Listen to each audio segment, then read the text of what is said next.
దేవుని యందు భక్తి కలిగినటువంటి వాడు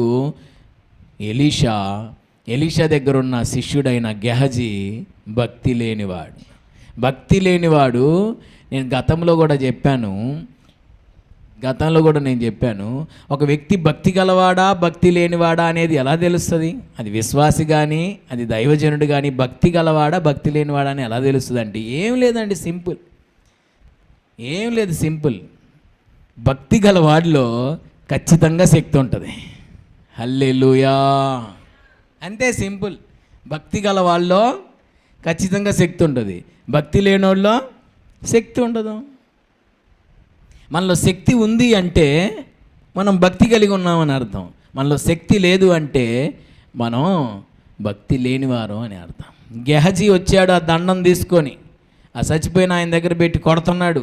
ఎంత కొడుతున్నా కానీ ఆ పిల్లోడు లెగవట్ల.